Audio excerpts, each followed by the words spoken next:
có mà hộp rồi mà bốn ơi đi rồi post đây rồi clong mà bốn rồi clong rồi sọc sai thom chiết giống mà bốn này thom chiết tất ngày bốn rồi nè màu chung không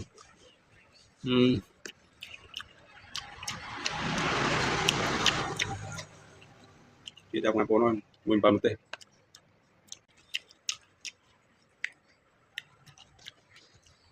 bấm tê chiết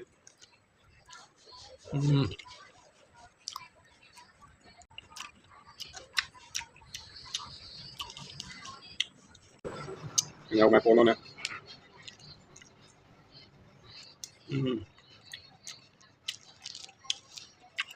tôi quên đặt ngang ngày bốn rồi nè